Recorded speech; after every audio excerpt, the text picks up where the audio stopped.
Exam का pressure? मैं हूं ना।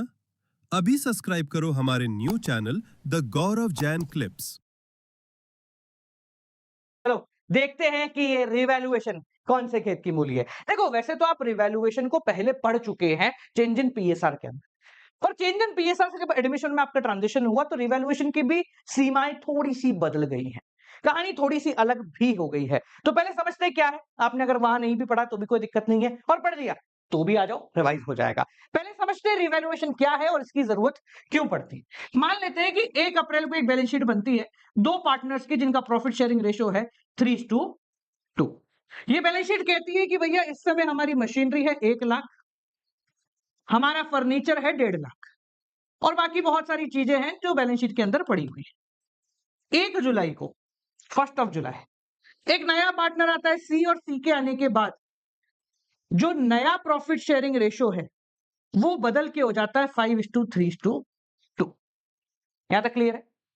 अब सी के आने के बाद जो गेनिंग और सेक्रीफाइसिंग रेशियो मैं डायरेक्ट लिख रहा हूं वो कुछ इस प्रकार से बनता है। ए और बी को हो जाता है सेक्रीफाइस 1/10 का, और जो हमारा सी है वो -2/10 यानी 1/5 का कर जाता है गेन। अब मेरी बात को समझ, यहां से आगे यानी अगले साल से जो भी बैलेंस शीट बनेगी, जो भी प्रॉफिट होगा, वो सब इस रेशो में यानी नए रेशो में बढ़ता है। बट ये जो समय है ना 1 अप्रैल से लेकर 1 जुलाई तक का, 1 अप्रैल से लेकर 1 जुलाई तक का, इन अप्रैल मई जून 3 महीने के कितने पार्टनर हैं? इन 3 महीनों में ए और बी दोनों ने ही मिलकर काम किया है। सी तो आया है 1 जुलाई से।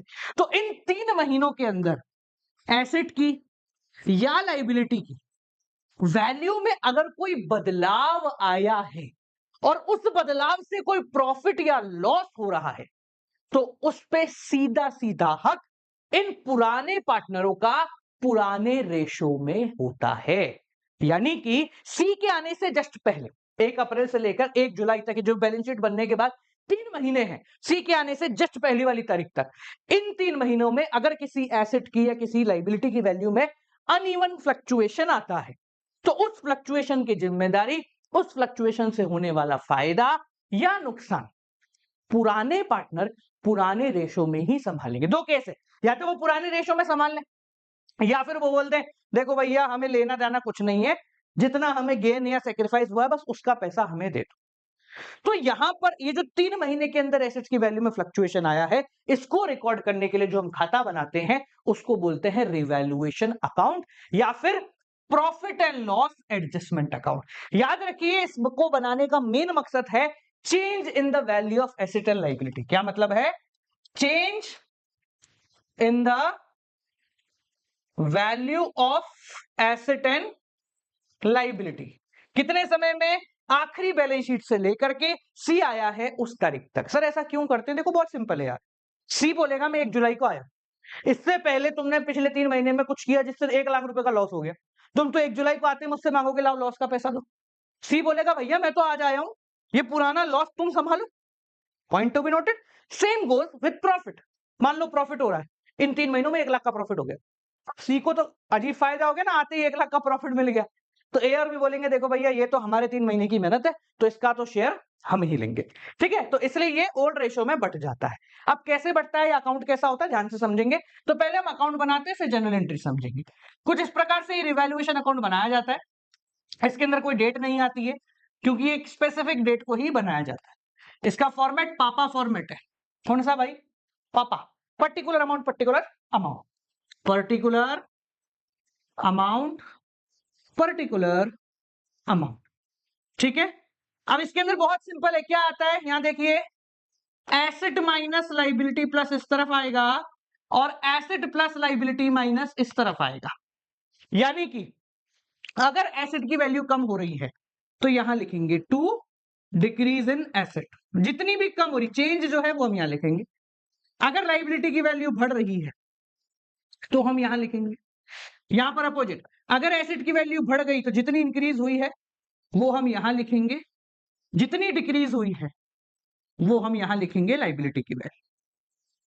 सिमिलरली अगर कोई ऐसा एसेट है जो पहले था ही नहीं, मान लो एक टाइपराइटर था जो अंदर कचरे में पड़ा हुआ था, अब जब सी आया तो वो कमरा खोला, बोले इसको ऑफिस बना देते हैं, वहां पता लगा एक टाइपराइटर पड़ा हुआ है, तो वो भी एक अनरिकॉर्डेड एसेट है। तो अगर कोई अनरिकॉर्डेड एसेट मिलता है तो वो हम यहां पर लिखेंगे अनरिकॉर्डेड एसेट। सेम अगर कोई अनरिकॉर्डेड लाइबिलिटी आपको मिल जाती है तो उसको हम यहां लिखेंगे अनरिकॉर्डेड लाइबिलिटी। इसका जो बैलेंस आएगा वो पार्टनर्स के बीच में डिस्ट्रीब्यूट कर दिया जाएगा ओल्ड रेशो के अंदर। इस तरफ आ रहा है तो इस तरफ, इस तरफ आ रहा है तो इस तरफ। पार्टनर्स कैपिटल या करंट अकाउंट कौन से रेशो में? ओल्ड। ये तो हो गया सर अकाउंट कैसे बनता है। बात आती है सर जनरल एंट्री कैसे करें। तो देखो बहुत आसान है जनरल एंट्री का। फर्ज कीजिए कि हमारी जो ये मशीन थी जो 1 लाख रुपए की थी, आज की तारीख में 1 जुलाई को जब कैलकुलेट किया गया पता लगा 80,000 की रह गई है। 1 लाख की मशीन 80,000 की रह गई है, यानी 20,000 एसेट की वैल्यू में कमी आ गई। ध्यान रखिए एसेट डेबिट बैलेंस होल्ड करते हैं। एसेट का कौन सा बैलेंस होता है? डेबिट। तो जब एसेट कम हो रहा है तो हम उसको क्या कर देंगे? क्रेडिट कर देंगे। तो जनरल एंट्री क्या बनी? To machinery. और डेबिट में क्या लिखना है? जब कुछ भी नहीं है तो क्या लिखेंगे? Revaluation account. देख लीजिए सेम चीज हो रही है। एसेट की वैल्यू कम, कहां लिखा? यहां पर लिखा। ये सेम वही प्रोस्पेक्ट है जो आपने चेंज इन पीएसआर के अंदर देखा था, कोई इसके अंदर बदलाव नहीं है। ठीक है, अब समझिए ये बनाने का तात्पर्य है कि अब जो आप न्यू बैलेंस शीट बनाओगे, जो अब न्यू बैलेंस शीट बनाओगे उसके अंदर अपडेटेड वैल्यूज आएंगी।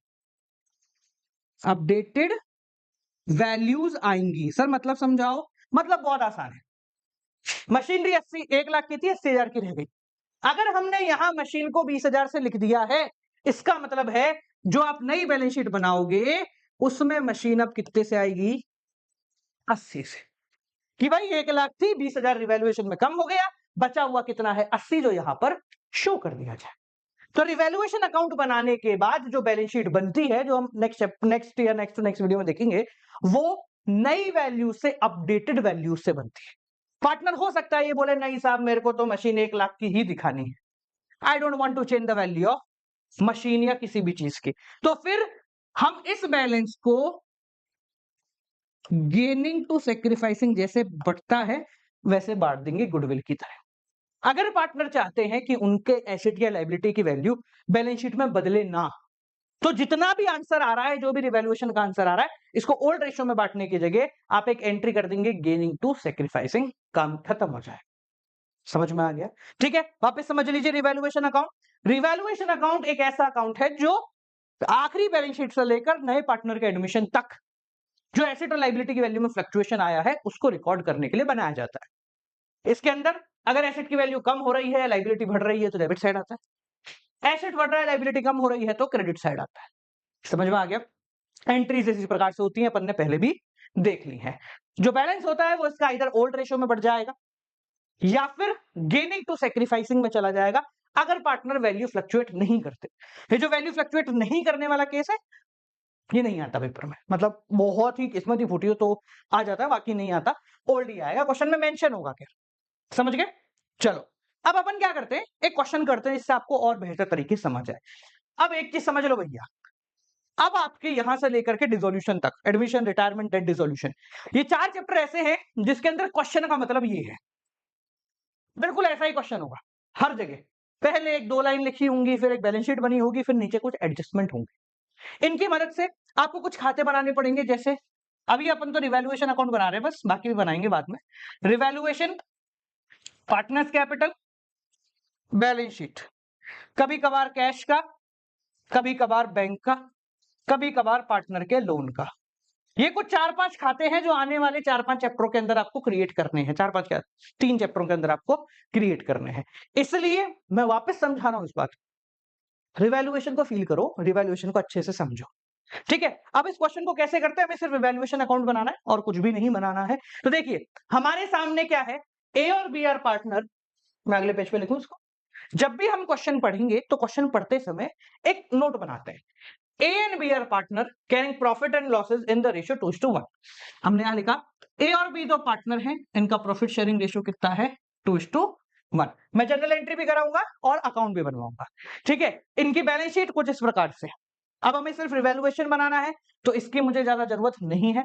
मैं यहां से देखूंगा और पता लगाऊंगा किसकी वैल्यू में क्या फ्लक्चुएशन है। ठीक है, देखिए एक बार रीड कर लेते, फिर भी बिल्स पेबल है, क्रेडिटर है, आउटस्टैंडिंग एक्सपेंस है, कैपिटल है, कैश है, बैंक है, डेटर है, स्टॉक है, प्लांट है, बिल्डिंग है, मतलब बहुत सारी चीजें हैं। सी एडमिट हुआ है एज अ पार्टनर और she will bring 1 lakh as capital. 1 lakh रुपए वो कैपिटल के फॉर्मेट में लाया है, 60,000 लाया है फॉर गुडविल फॉर 1/4 शेयर। भले ही हमें काम नहीं, फिर भी प्रैक्टिस करते हैं इस चीज की। सी आया है 1/4 शेयर के लिए, वो लाया है 1 लाख एज कैपिटल और 60,000 एज गुडविल। देखो एक चीज समझना, ज्यादातर लोग क्या करते हैं, सर मुझे सिर्फ वैल्यूएशन बनाना है तो मैं ये सारी चीजें क्यों लिखूं। हम जब तक प्रैक्टिस ढंग से नहीं करेंगे पेपर में वो नहीं निकलेगा। कुछ लोग होते हैं वो क्या करेंगे, साहब गुडविल को गुडविल नहीं लिखूंगा, मैं 2GW लिख देता हूं। अरे तू अगर प्रैक्टिस में GW लिख रहा है ना, तो ये बात मुझसे लिख के ले ले, पेपर में भी GW ही निकलेगा। आदत से मजबूर हो जाते हैं भाई। तो इसलिए आप जब भी प्रैक्टिस करो वैसे ही करो जैसे पेपर में कर रहे हो, इससे आपकी उस तरीके से करने की स्पीड बढ़ेगी। अगर आप प्रैक्टिस में दूसरा तरीका अपना रहे हो और पेपर में दूसरा तरीका अपना रहे हो तो क्या होगा, आपकी स्पीड कभी भी इंक्रीज नहीं होगी। ठीक है जी, चलिए आगे बढ़ते हैं। Plant and machinery to be appreciated to 1,20,000, यहां टिक कर लिया। The value of building, stock, provision for debtor, creditor, ये 5 चीजें हैं जिनको लेकर हमें रिवैल्यूएशन बनाना है। सर इन 5 को टिक क्यों किया, 2 वजह। वजह नंबर 1, इससे जब हम फुल क्वेश्चन करेंगे तो ये आदत आपकी बहुत काम आएगी, समझाऊंगा कैसे। वजह नंबर 2, आपको दिख गया कि रिवैल्यूएशन में 1 2 3 4 5 चीजें हैं। अगर ये पांचों एक ही तरफ आई, फॉर एग्जांपल मान लो ये पांचों की पांचों क्रेडिट साइड आई, है ना, पांचों की पांचों 1 2 3 4 5 पांचों आई, तो आपको पता है रिवैल्यूएशन 6 लाइन से ऊपर नहीं बनेगा। रिवैल्यूएशन की लेंथ पता लग गई, मैक्सिमम आपकी 6 लाइन से ऊपर रिवैल्यूएशन नहीं बनेगा, क्योंकि अगर ये पांचों एक तरफ भी आएगी तो बैलेंस इस तरफ आना चाहिए। तो आपने टिक करने से अपने रिवैल्यूएशन की लेंथ का अंदाजा लगा लिया। पेपर में सबसे बड़ी गलती यही होती है, कोई अकाउंट इतना बड़ा बना लेंगे जिसमें 3 चीजें आ रही हैं, कोई अकाउंट छोटा बना लेंगे जिसमें 15 चीजें आ रही हैं। मिसमैच नहीं हो, ये गड़बड़ नहीं हो, इसलिए हम ये टिक करके रखते हैं। ठीक है जी, तो देखिए 5 चीजें हैं तो मैं छोटा सा ही अकाउंट बनाता हूं, क्योंकि सब चीजें एक ही तरफ तो आती नहीं जनरली, है ना। मिट जा भाई तू भी, ये लो यहां बढ़ाते हैं। ठीक है, रिवैल्यूएशन अकाउंट प्रॉपर बनाना, मैं अभी यहां ऐसे बना रहा हूं, है ना। क्या, चलो मैं भी बना ही लेता हूं, हटाओ। तुम बोलोगे सर अभी ज्ञान दे रहे थे कि पेपर जैसे प्रैक्टिस करना, अब खुद क्या कर रहे हो। ठीक है ना, ले मेरे को नहीं देना पेपर, तुम्हें देना है, तुम्हारी प्रैक्टिस ढंग से होनी चाहिए। चलिए देखे, चलो स्टार्ट करते हैं, यहीं से रीड कर लेते हैं। Plant is to be appreciated to 1,20,000 रुपए। प्लांट कितना है, 1 लाख, जो बढ़ के कितना हो गया, 1,20,000। अगर जनरल एंट्री करेंगे तो यहां देखिए एसेट बढ़ गया, तो asset debit plant and machinery to revaluation कितना लिखा है, 1,20,000 हो गया, 20,000 का इंक्रीमेंट। रिवैल्यूएशन में सिर्फ चेंजेस आते हैं, यहां लिखा बाय प्लांट एंड पूरा लिखना 20,000। ठीक है, the value of building to be appreciated by 10%, building को 10% बढ़ा दो, 1.5 लाख से 10% बढ़ गया, तो बिल्डिंग टू रिवैल्यूएशन 15,000 रुपए। कुछ बोलेंगे सर इन दोनों को मिक्स कर देते, हमारे समझदार है, सर दोनों को मिक्स करके एक ही एंट्री बना दो, प्लांट एंड बिल्डिंग, तो plant and machinery account debit, building account debit to revaluation कर सकते हैं। पर क्या है, तुम्हें फिर सब चीजें देखनी पड़ेगी, काफी झंझट होगा, इससे अच्छा ऐसे कर लो ना यार, क्या जोर आ रहा। बाय बिल्डिंग, भाई नरेशन, बहुत लोग बोल रहे थे कमेंट में, सर नरेशन बताओ, नरेशन, नरेशन कुछ नहीं है, जो यहाँ कर रहे हो उसका बींग लगा के लिख दो। नरेशन खाने में नमक की तरह होगा तो कोई नहीं पूछेगा क्या है, नहीं होगा तो गम खा जाएगा। यानी कि नरेशन आपने लिख दी ना, तो कैसी भी लैंग्वेज में लिख दो चल जाएगी, नहीं लिखी तो दिख जाएगा कि यार नरेशन लिखना भूल गया है। ठीक है, चलिए stock was found over valued bye 4,000। पता लगा है कि स्टॉक ओवर वैल्यूड है, ओवर वैल्यूड मतलब ज्यादा लिख दिए हैं, वैल्यूड मतलब जो यहाँ वैल्यू किया गया, तो स्टॉक पता लगा के ही जो 40,000 है ना, ये 4,000 ज्यादा लिखे हुए हैं, कम करो। ठीक है, 4,000 ज्यादा लिखे हुए, स्टॉक कम करना, तो टू स्टॉक कम करना है, एसेट क्रेडिट डेबिट आ गया, रिवैल्यूएशन कितने से 4000 लीजिए, यहां लिखा टू स्टॉक 4000 रुपए। ठीक है, मैं दोनों करा रहा हूं, एक ही बार कराऊंगा, इसके बाद नहीं कराऊंगा। हाँ जी, provision for doubtful debt 5% of debtor. Debtor पे एक प्रोविजन बनाना है, मतलब एक लाइबिलिटी बनानी है, which is equal to 5% of debtor. 60,000 का 5%, कितना होगा भैया? 3,000। जिनको कैलकुलेशन नहीं आती, इजी करना सीखो, आसान होगा काम। 60,000 है, 5% निकालना है, कैसे लिखूं, कहां लिखूं, यहां लिख दो। कैसे निकालेंगे 5%? 5 निकालना है, तो 5 से पहले निकालो 10। 10 का मतलब 1 0, ये हो गया 10%। 5 निकालना है, आधा, 6,000 का आधा 3,000। शॉर्ट कैलकुलेशन में फोकस करो, क्या करना है, लाइबिलिटी बनानी है 3,000 की, लाइबिलिटी बन रही है, तो to provision for bad debts 3,000 रुपए। यहां लिख दा रिवैल्यूएशन कितना, 3,000 रुपए। यहां लिखो प्रोविजन फॉर बेड डेप्स 3,000 रुपए। आगे last, creditor were found unrecorded to the extent of 1,000 रुपए। 1,000 रुपए के क्रेडिटर अभी अभी कहीं खोजने से मिल गए मेरे, अनरिकॉर्डेड थे, अभी कहीं खोजे तो मिल गए। क्रेडिटर 1,000 रुपए के, लाइबिलिटी है टू क्रेडिटर 1,000 रुपए, रिवैल्यूएशन टू क्रेडिटर 1,000। ठीक है जी, खत्म हो गया। चलो बैलेंस निकालें। 15 और 20 हो गया 35, दोनों तरफ यही लिखते हैं, ज्यादा वाला कम दिख रहा है, ये है 7 और 1 8,